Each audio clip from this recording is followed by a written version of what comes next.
नमस्कार। कार्यक्रम विजन यात्रीको पहिलो श्रृङ्खला कार्यक्रम यात्रामा स्वागत छ। म प्रस्तुता विजन खड्काको साथमा आजको कार्यक्रम यात्रामा बितेका 100 वर्षमा दिवंगत वा अलग भएका केही व्यक्तित्वले नयाँ विचार ल्याएर त्यसलाई साकार पार्न आफ्नो ऊर्जा र शक्ति उपयोग गरेर अथक सङ्घर्ष गरेर आफूले भोग्ने पाउने सुख सुविधा त्यागेर र केहीले त ज्यानै दिएर पनि हाम्रो समाजलाई अलिकति अगाडि बढाए, अलिक सभ्य बनाए, हाम्रो चेत र सोचलाई अलिक खुला पारे। हो त्यस्तै महान व्यक्ति जसले विचार र कामको नेतृत्व गरे। त्यस्तै महान राष्ट्रिय स्रष्टाको बारेमा विभिन्न विद्वान लेखकहरूको लेखलाई कार्यक्रम यात्रामा मैले प्रस्तुत गर्दै आएको छु, जसको बारेमा तपाईँलाई थाहा नभएका केही रोचक र थाहा भएका केही कुराहरूलाई म यस कार्यक्रममा प्रस्तुत गर्दैछु। आज म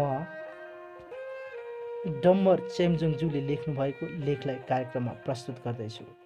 उहाँले लेख्नुभएको लेख हो भाग्यवादका भाष्यकार डोरबहादुर बिष्ट। डोरबहादुर बिष्ट मानव शास्त्री मात्र थिएनन्, अध्येता, लेखक, समाज परिवर्तन तथा विकासका अभियन्ता र देशप्रेमी थिए। उनी अलग भएका छन्, तर उनले टेकेका पाइलाहरू नेपाली मानव शास्त्र र वाङ्मय जगतमा अमिट छाप बनेका छन्। डोरबहादुर बिष्टको जन्म विक्रम सम्वत 1983 भएको हो भने उनी यो संसारबाट अलग भएको चाहिँ 2052 सालमा हो। ललितपुरको झरुवा राशि गाउँमा चेतबहादुर बिष्ट यति कट्टर थिए कि को छ कसरी जोसुकैसँग यात्रा गर्ने भनेर बसमा समेत चढ्दैनथे। गाउँ घरमा घोडा चढेर हिँडेरै सहर पुग्थे। घरमा हाँस, कालिज, गाई, भेडा थिए, तर कुखुरा पाल्न बन्देज थियो।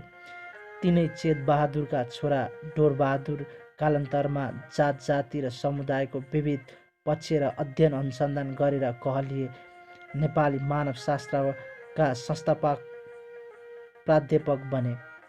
चेतबहादुर र मीना कुमारी बिष्टको जेठो छोरा डोरबहादुर 1983 माघ 4 मा जन्मिएका हुन्।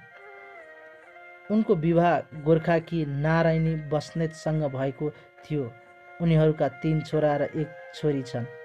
डोरबहादुरका माइला छोरा पूर्व मन्त्री केशवबहादुरका अनुसार चेतबहादुरले दोस्रो विश्वयुद्ध लडेका थिए। युद्धमा घाइते भएर नेपाल फर्केपछि उनी नेपाली सेनाको कर्नेल भए। 2007 सालमा सेनाबाट अवकाश लिएका उनले उनको दैनिक जीवन र पारिवारिक व्यवस्थामा पनि सैनिक तरहकै अनुशासन थियो। डोरबहादुरले 2012 सालमा बेलायत बसेर फर्कँदा पशुपतिमा शुद्धि अनुष्ठान गरी वरी चोखिए।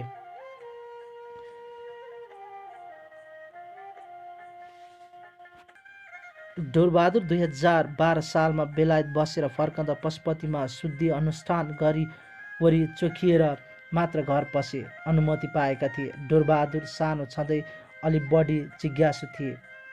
पूजा अनुष्ठान कर्मकाण्ड केका लागि जस्ता अनेक प्रश्न तेर्स्याएर पण्डित बाजेलाई हैरान पार्थे। मृत्यु पश्चातको क्रियाकर्मलाई आडम्बर मान्थे। केशरबहादुरका अनुसार हजुरबुवा चेतबहादुर जोगी साधु सन्त पाल्ने सोख थियो। गाउँ माथिको महादेव स्थानमा जोगी आएर कुटी जमाउँथे। जोगीलाई खानपिन बन्दोबस्त गरिदिन्थे। कुनै दिन अचानक जोगी गायब हुन्थे। कुटी सुनसान पारेर प्रश्न उठ्थ्यो, जोगी कता गयो? उत्तर सधैँ एउटै, जोगी अलग भयो। यी सबै देख्दै भोग्दै आएका डोरबहादुर आफै एक दिन अलग भए। बहुप्रतिभाशाली डोरबहादुरलाई लेखनी वा पेसाको कुनै एक विधा वा एक शास्त्रमा सीमित गर्न सकिँदैन थियो। उनी कथाकार, उपन्यासकार, चित्रकार, अध्येता, मानवशास्त्री, समाजसेवी, शिक्षक, निष्ठावान कर्मचारी, सिद्धहस्त लेखक, चित्ताकर्षक वक्ता र राष्ट्रप्रेमका जिम्मेवारी बोध गरेका नागरिक थिए। उनी आफू जन्मेको गाउँ र देश बिर्सन पाइँदैन भन्थे। जेठो छोरालाई विवाह गरेर पारिवारिक नबनेसम्म विदेश अध्ययन गर्न जाने अनुमति दिएनन्। विवाह नगरी जाँदा छोरो देश फर्केर नआउला कि भन्ने पिरले। माइला छोरा एसएलसीको परीक्षा दिएपछि बोस्टन अमेरिका गएको थिए। पारिवारिक मित्रहरूले उनलाई बोस्टन सहरकै स्कुलमा भर्ना गरिदिएछन्। यता डोरबहादुरले दूतावास मार्फत घुम्न पठाएकोलाई स्कुल भर्ना गर्न पाइँदैन भनेर फिर्ता बोलाइहाले। पिर उतै पढेपछि देश नफर्केला कि भन्ने। डोरबहादुरको लागि छोराछोरीले घोडा चढ्न, बन्दुक हान्न र साइक्लिङ, ड्राइभिङ र स्विमिङ जान्नै पर्थ्यो। शिक्षक डोरबहादुर 2012 सालमा बेलायतबाट फर्केपछि पाटन मङ्गलबजारको कन्या हाई स्कुलको हेडमास्टर भए। कन्या हाई स्कुलसँग जोडिएका घर हालको शताब्दी पुरुष सत्यमोहन जोशीको थियो। डोरबहादुरको मित्रता र बसउठ तिनताका सत्यमोहनसँग थियो। डोरबहादुरले नर्मल तालिम शिक्षक भएर देशका विभिन्न भागमा पढाए। त्यसबेला 12-14 वर्षसम्म पनि स्कुल नगएकालाई नर्मल तालिम पढाएर कक्षा 1, 3, 6, 8, 10 गर्दै एसएलसी परीक्षा लेख्न लगाएको चलन थियो। डोरबहादुर पछि त्रिभुवन विश्वविद्यालयको मानवशास्त्रको शिक्षक भए र उनले आफू रहे बसेको स्थानमा स्कुल खोले। जस्तै किर्तिपुरमा दलितहरूको लागि स्कुल आजसम्म चलेकै छ। जुम्लाको 14 बिसीमा कर्णालीको इन्स्टिट्युट स्थापना पछि स्कुल। आख्यानकार डोरबहादुर पाटन कन्या हाई स्कुलको हेडमास्टर हुँदाताका आफूले भोगे देखेको अवलोकन गरेका सामाजिक जीवनलाई डोरबहादुरले आख्यानात्मक कलेबर दिएर कथा लेखे। कामका दौरान देश विदेश भ्रमणका क्रममा अवलोकन र अनुभवमा आधारित कथाहरू डोरबहादुर विष्टका कथाहरूमा सङ्गालिएका छन्। कालीगण्डकीको हुरी, ता कर्फ्यू पान्न सुक्का केही प्रमुख कथा हुन्। ती कथा सामाजिक यथार्थ फरक घटनामा बुनिएका छन्। डोरबहादुरले महावाणिज्य दूतका हैसियतमा लासा बसाइकमा आफूले अवलोकन गरेको नेपाली व्यवहारिकको जीवन एउटा पाटोमा आधारित रहेर उपन्यास सोतला लेखेका छन्। डोरबहादुरका कथा र उपन्यासबाट मात्र पनि उनी सामाजिक यथार्थवादी आख्यानकार हुन्न भन्न सकिन्छ। डोरबहादुर विष्ट नेपाली मानवशास्त्रका संस्थापक हुन्। उनले आफै भ्रमण गरेर समुदायसँग भेटेर नेपालको जात जाति तथा समुदायमा सामाजिक सांस्कृतिक परम्परा जीवनशैली र रहनसहन समेटिएको पुस्तक पिपुल अफ नेपाल सन् 1967 प्रकाशन गरे।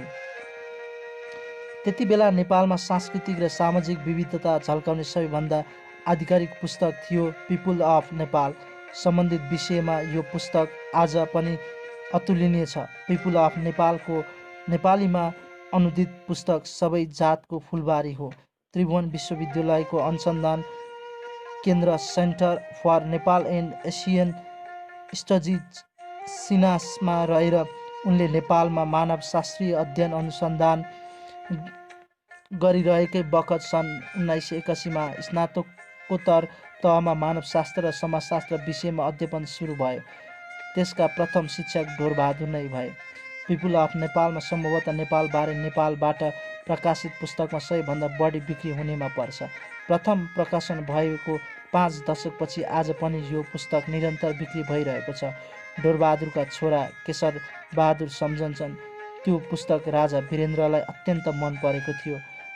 अङ्ग्रेजी भाषीका लागि नेपाल चिनाउने त्यो नै सबैभन्दा उपयुक्त पुस्तक हो भन्ने थियो। राजा वीरेन्द्रले आफूसँग भेट्न आउने प्रत्येक जसो विदेशीलाई त्यो पुस्तक उपहार दिनुहुन्थ्यो। आफ्नो लासा बसाइको अवसर सदुपयोग गरेर डोरबहादुरले वर्णनात्मक रूपमा रिपोर्ट फर्म लासा पनि लेखेर प्रकाशन गरे। मानव समुदायमा व्यवहारिक समस्या समाधान गर्न वा समाजलाई सकारात्मक दिशातर्फ लैजाने मानवशास्त्रीय सैद्धान्तिक ज्ञान र अध्ययन विधि सदुपयोग गर्ने कर्म र उपाधिलाई विकास मानवशास्त्र भनिन्छ। यस क्रममा अर्थात् विकास र मानवशास्त्रका रूपमा डोरबहादुरले अरू नेपाली समाजका वैज्ञानिकहरूको त कुरै छोडौँ, मानवशास्त्रीहरूले समेत हेर्ने वा बुझ्न खोज्ने प्रयास गरेको झैँ लाग्दैन। डोरबहादुरमा स्पष्ट सैद्धान्तिक दृष्टिकोण र त्यसलाई कार्यान्वयन गर्ने क्षमता तथा जुक्ति थियो भने उनको कामले प्रस्ट्याउँछन्। दुर्गम क्षेत्र विकास समितिका सदस्य सचिवको हैसियतले डोरबहादुर सरकारी सेवामा पनि रहे। त्यस अवसरमा उनले भारतको कश्मीरबाट सानो हवाईजहाज बिरुवा ल्याएर जुम्लामा स्याउ बगैँचा सुरु गराए। छोरा केशरबहादुरका अनुसार सुरुमा जुम्लाको स्याउको बजारै थिएन, खाइ नसक्नु फल थियो। स्थानीयले स्याउले बजार नपाएकोमा डोरबहादुरसँग गुनासो गर्थे। त्यति बेला उनी मान्छेले खाइ नसकेको गाईलाई खुवाउनु, ती साना साना गाई बढेर ठुला हुन्छन् भनेर जवाफ दिन्थे। आज जुम्लाको लाखौँ स्याउ बिक्री हुन्छ। पछिल्लो पटक डोरबहादुरले कर्णाली इन्स्टिच्युट स्थापना गरे। जुम्लाको 1420मा पानी घट्टाबाट विद्युत निकालेर गाउँमा बाँडे। विद्यालय स्थापना गरे। त्यही चुलोको धुवाँ घरभित्र भुमरीसरी घुमिरहने चिम्नी बिनाको घर थिए। डोरबहादुरको घर घरमा धुवाँ जाने चिम्नी राख्न सिकाए। तातो पानीले नुहाउने, हातमुख धुने सजिलो र सफा हुन्छ भन्ने एका थिएन। 1420 त्यति बेला छोरा केशरबहादुर अनुसार बालबालिकाले हात सफा नगर्नेले मैल जमेको हुन्थ्यो। डोरबहादुरले बालबालिकालाई विद्यालयमा पढ्न बोलाउँथे र उनीहरूलाई बटकामा पढ्न जाने भन्दै आउँथे। बडाले ठुलो खट्कुलो जस्तो भाँडोमा पानी तताउँथे र बालबालिकालाई दाहिने वा देब्रे एउटा मात्र हात मनतातो पानीमा डुबाएर राख्न लगाउँथे। निकै बेर राखेपछि मैल ढाडिन्थ्यो र हात बाहिर निकालेर पुछपाछ गरेपछि सफा र सेतो हुन्थ्यो। दुवै हातसँगै अगाडि देखाउन लगाउँथे र फरक स्पष्ट देखिन्थ्यो। अनि बडाले विद्यार्थीलाई भन्थे, लौ घर जाऊ र आमालाई अर्को मैल पत्रे हात पनि यस्तै बनाइदिनु भन। सिद्धान्तका मानवशास्त्री डोरबहादुर। प्राध्यापक विष्टले समग्र नेपाली समाजको चरित्रबारे अध्ययन गरे। अध्ययन र विवेकको आधारमा नेपालीको विकास र आधुनिकीकरणको बाटोमा देखा परेका तगारा पत्ता लगाएर ती कुरा लेखे। उनको किताब federalism and development Nepal's struggles for modernisations 1991 प्रकाशित भयो। यो पुस्तक विहङ्ग दृष्टिले समग्र नेपाली समाजको चरित्र जे देखिन्छ त्यसको वर्णन हो। डोरबहादुरले जुम्लाको 1420का जनताको सामाजिक, आर्थिक, शैक्षिक जीवनस्तरको रूपान्तरण गर्न जुन विकास मानवशास्त्रीय कर्म गरे, त्यस किसिमको वस्तुनिष्ठ अध्ययन र अनुभवमा आधारित भएर लेखिएको पुस्तक होइन। फेडरलिज्म एन्ड डेभलपमेन्ट कुनै व्यक्तिले कुनै पनि क्षेत्रमा हासिल गरेका सफलता वा असफलता निजको भाग्यसँग जोड्ने प्रवृत्ति, चाकरी नगरी जागिर पाइन्न र पाइएको जागिर पनि बचाउन सकिन्न भन्ने विश्वास 1-2 पुस्ता अगाडिको नेपाली समाजमा व्याप्त थियो। व्यक्तिले आफ्नो उन्नति, प्रगतिको निम्ति कल्पनाशीलता, सपना यानि कि श्रम, सिप र ज्ञानको विश्वास नगरेर भाग्यवादी चिन्तनमा भर पर्ने, कर्म गरे फलको आशा नगर भन्ने र आफ्नो मान्छेको प्रवृत्ति र चिन्तन नै समाजको आधुनिकताको निम्ति तगारो हो भन्ने व्याख्या फेडरलिज्म एन्ड डेभलपमेन्टमा छ। उनका अनुसार उल्लेखित प्रवृत्तिहरू हिन्दू वर्णन व्यवस्थामा आधारित उच्च नीच, चोखो जुठो जातीय व्यवस्थापनबाट निश्चित भएको हो। यसै प्रवृत्तिलाई विष्टले समग्र ब्राह्मणवाद भनेका छन्। डोरबहादुरले आफ्नो पुस्तकलाई समाज र संस्कृतिको अध्ययन र विश्लेषणमा जर्मन समाज वैज्ञानिक म्याक्स वेबरको डोरबहादुरले आफ्नो पुस्तकलाई समाज र संस्कृतिको अध्ययन र विश्लेषणमा जर्मन समाज वैज्ञानिक म्याक्स वेबरको इन्डिभिजुअल रासनालिटी सिद्धान्तको टेकोमा उभ्याएको देखिन्छ। म्याक्स वेबर भन्छन्, समाजमा व्यक्तिहरूको क्रियाकलाप र निर्णय प्रक्रियाहरू रासनल विवेकसङ्गत हुनुपर्छ। धार्मिक आस्था जस्तै हरिद्वार तीर्थ गरेपछि पुण्य प्राप्ति हुन्छ भन्ने विश्वास, परम्परागत मूल्य श्रद्धामा बिरालो बाँध्नुपर्छ र भावनात्मक माया र स्नेहको साथ गरिने व्यवहारका आधारमा हुने व्यक्तित्व क्रियाकलाप विवेकसङ्गत होइनन्। मानिसले के कस्तो जुक्ति र उपयोगद्वारा कस्तो क्रियाकलाप गरे आफूलाई आर्थिक, सामाजिक र राजनीतिक फाइदा हुन्छ भनेर सकारात्मक परिणामको लक्ष्य किटान गर्न सक्नुपर्छ र त्यसरी अघि बढ्दा भने समग्र समाज र व्यक्ति विवेकसङ्गत, रासनल र आधुनिक मोडर्न हुँदै जान्छन्। विश्वको पुस्तकमा को सार यही हो। नेपाली समाज मूलतः विवेकसङ्गत र सामाजिक अन्तर्क्रियामा आधारित छैन। आधुनिकताको अवरोधहरू, चाकरी, आफ्नो मान्छे, भाग्यवाद व्याप्त छन्। त्यसैले नेपाली समाजले भने जस्तो विकास गर्न नसकेको हो। अन्त्यमा आफ्नो 69औं जन्मदिन आउनुभन्दा 6 दिन अगाडि 2052 पुस 27 देखि डोरबहादुर अलग भएका हुन्। जुम्लाबाट नेपालगञ्ज उडेर नेपालगञ्जमा आफ्नो सम्पर्क केन्द्रमा खबर गरेदेखि उनी सम्पर्कविहीन भएका 24 वर्ष भयो। पहिले गाउँमा जोगी अलग भएको देखिरहँदा डोरबहादुर पारिवारिक यदाकदा भने गर्थे रे, म अलग हुन चाहन्छु। मृत्युपछि परिवारको सदस्यहरूले गर्ने कर्मकाण्ड आडम्बर हो। 1 महिना अघि माघ 4 गते उनको 93औं जन्मदिन मनाई हुने समारोहमा उनको पुस्तक फेडरलिजम एन्ड डेभलपमेन्टको नेपाली अनुवादमा भाग्यवाद र विकासको विमोचन भयो। डोरबहादुर मानवशास्त्री मात्र थिएनन्, अध्येता, लेखक, समाज परिवर्तन र विकासका अभियन्ता र देशप्रेमी नागरिक थिए। उनी अलग भएका छन्, तर उनले टेकेको पाइला नेपाली मानवशास्त्र र वाङ्मयमा जगतमा अमिट छाप बनेको छ। हो, आज कार्यक्रममा मैले यस्ता महान व्यक्तित्वको बारेमा चर्चा गरेँ। ती महान व्यक्ति अरू कोही नभएर डोरबहादुर विष्ट हो। हजुर, कार्यक्रमको समय सकिने लागेको छ। यस्तै अनौठो रोचक प्रस्तुति फेरि अर्को कार्यक्रममा लिएर आउने आशा गर्दै यहाँहरूमाझ म बिदा हुन्छु। हस्त, जय नेपाल, नमस्कार। कार्यक्रम सुन्दै गर्नुहोला।